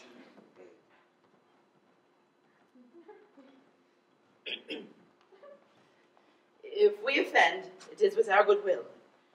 That you should think we come not to offend, but with goodwill, to show our simple skill that is the true beginning of our end. Consider then we come but in despite. We do not come as minding to content you. Our true intent is, all for your delight we are not here, that you should here repent you, the actors are at hand, and by their show you shall know all that you are like to know. This fellow doth not stand upon points. He has read his prologue like a rough coat. He knows not the stuff. Good moral, my lord. Not enough to speak, but to speak true. Indeed, he had played in this prologue like a child in a recorder. Sound, but not in government. His speech was like a tangled chain, nothing impaired, but all disordered. Who was next? Gentles, perchance you wonder at this show, but wonder on till truth make all things plain.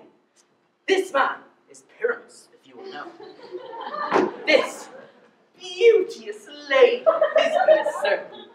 This man, lime and rough cast, doth present wall, that vile wall which did these lovers sunder, and through wall's chink, poor souls, they are content to whisper, at the which let no man wonder. This man, with lantern, dog, and bush of thorn, presented moonshine, for, if you will know, by moonshine did these lovers think no scorn, to meet at Ninus' tomb, there to woo.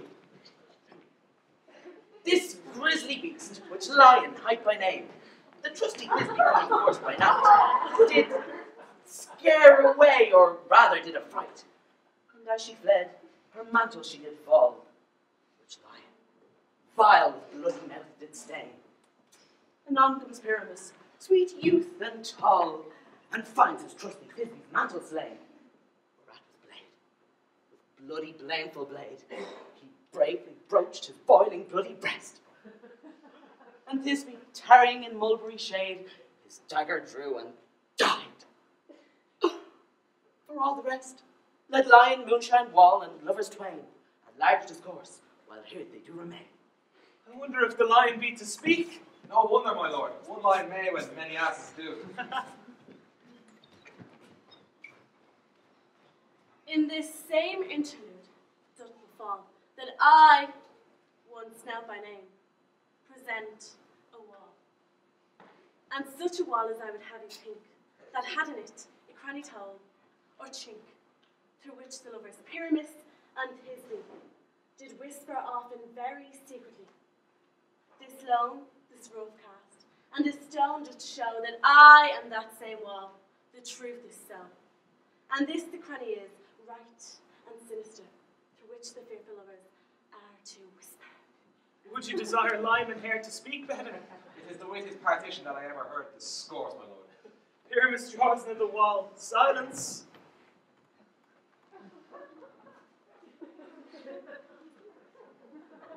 Oh, grim look night.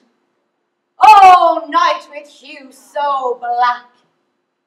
Oh, night, whichever art when day is not. Oh, night. Oh, night. Alack. Alack. Alack. I feared my Thisbe's promises forgot. And thou, O wall, O sweet, O lovely wall, that stands between her father's ground and mine, thou wall, O Oh, wall. Oh, sweet and lovely wall. Show me thy chink to blink through with mine eye. Thanks, courteous wall. Jove shield thee well for this. But what see I? No, 'tis me do I see. Oh, wicked wall, through whom I see no bliss, curse me thy stones for thus deceiving me! The wall, methinks, being sensible, should curse again. No, in truth, sir, he should not. Deceiving me! His Thisbe's cue. She is to enter now, and I'm to spy her to the wall. You shall see, we'll fall back as I told you. Yonder she comes. O wall, full often hast thou heard my moans, for parting my fair Pyramus and me. My cherry lips have often kissed thy stones with lime and hair knit up in thee. I see a voice. Now will I to the chink to spy, and I can hear my Thisbe's face. Thisbe! My love thou art, my love I think. Think what thou wilt. I am thy lover's grace, and like Lymander am I trusty still. And I like Helen till the fates me kill. Not Shaphalus to Procris was so true. As Shaphalus to Procris, I to you. Oh, kiss me through the hole of this vile wall. I kissed the wall's hole, not your lips at all. Wilt thou at Ninny's too meet me straight away? Tide life, tide death, I come without delay.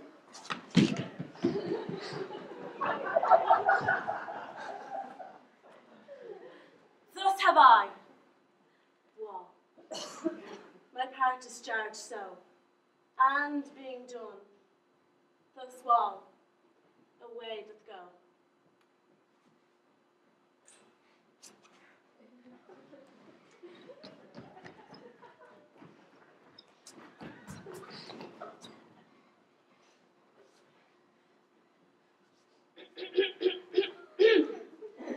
You ladies, you whose gentle hearts do fear, the smallest monstrous mouse that creeps on floor, may now perchance both quake and tremble here, as lion wrath in wildest rage doth roar. Know that I, as snook the joiner am, a lion's fell, nor else no lion's dam. And if I should as lion come in strife into this place, 'twere pity on my life.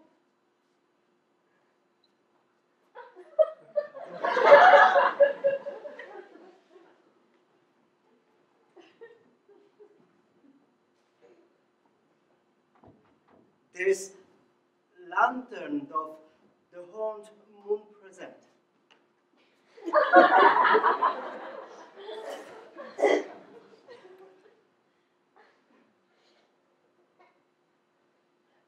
This lantern doth the horned moon present. Myself, the man in the moon, do seem to be. This is the greatest error of all the rest. The man should be put into the lantern. How else is it the man in the moon? I am aweary of this moon. Would he would change. See, All that I have to say is to tell you that the lantern is the moon. I, the man is moon. This thorn bush, my thorn bush, and this dog. My dog.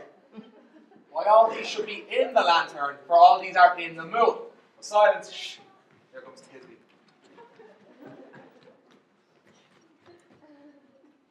This is old Ninny's tomb. Where is my love? Oh.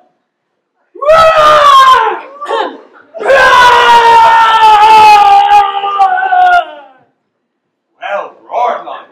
Well run, Thisbe. Well shone, moon. Truly, the moon shines with a good grace. Well moused, lion. And then came Pyramus. So the lion vanished.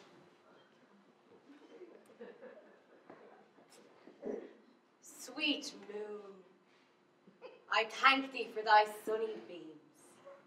I thank thee, moon, for were shining now so bright. For by thy gracious, golden, glittering gleams, I trust to take of truest Thisbe's sight. But stay, oh spite! But mark, poor knight, what dreadful dole is here? Eyes, do you see? How can it be?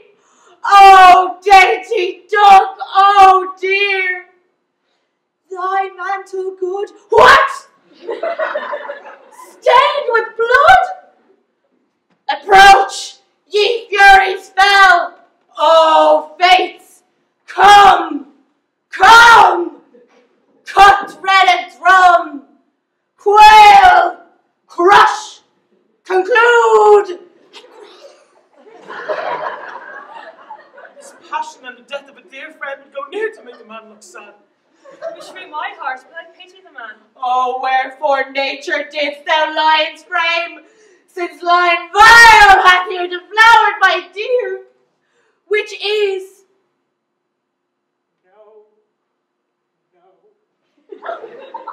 which was the fairest dame that lived, that loved, that liked, that looked with cheer.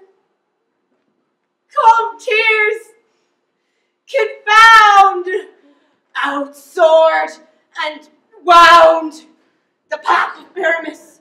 Aye, that left path where heart doth hop. Thus die I, thus,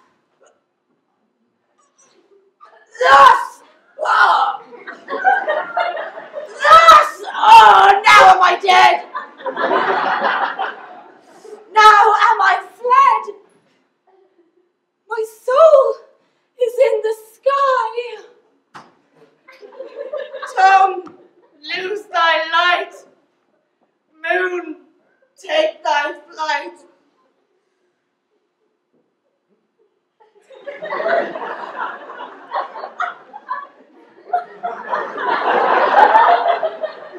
Now, die! Die! Die!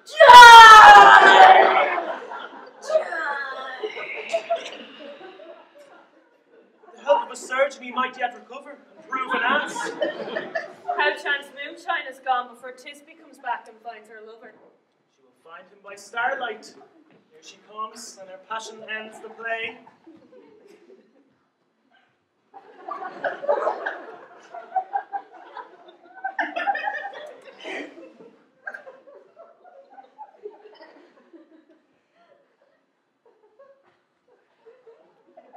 Asleep, my love?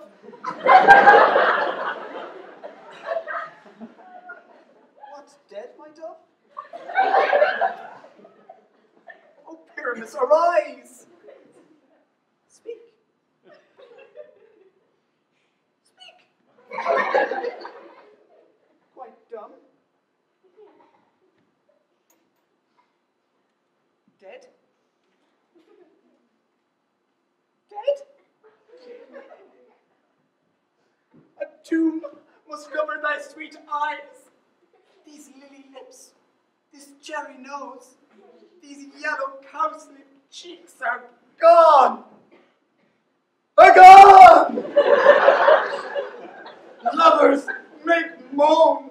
These eyes were green as leaves. Oh, sisters three, come, come to me. With hands as pale as milk, lay them in gore, since you have shore, with shears his thread of silk. Tongue, not a word. Come, trusty sword.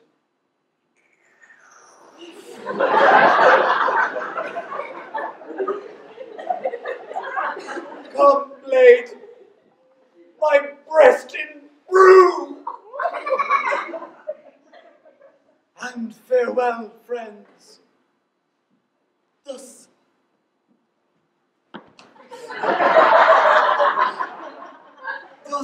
be ends.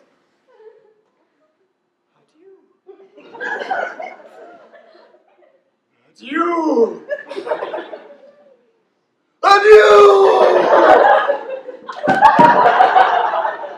Moonshine and Lion are left to bury the dead. Aye, and Wall too. No, I assure you, the wall is down that part of their fathers. Will it please you to see the epilogue? No epilogue, I pray you, for your play needs no excuse. Never excuse for when all the players are dead, do need none to be blamed. Marry, if he that rid it had played Pyramus and hanged himself in Thisbe's garters, it would have been a fine tragedy. And so it is, truly and very notably discharged.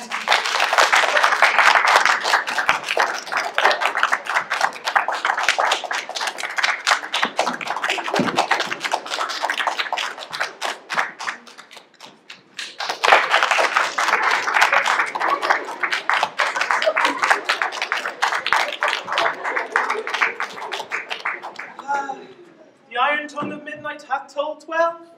Lovers to bed, 'tis almost fairy time. I fear we shall outsleep the coming morn. As much as we this night have overwatched, sweet friends, to bed.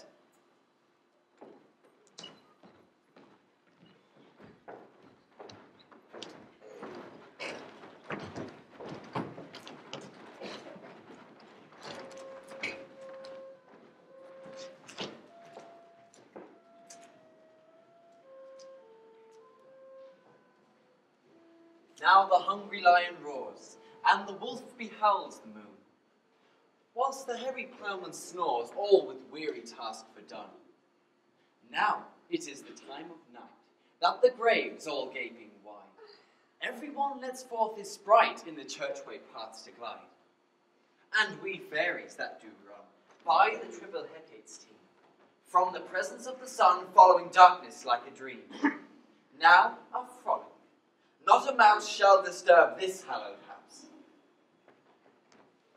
If we shadows have offended, think but this, and all is mended, that you have but slumbered here, while these visions did appear.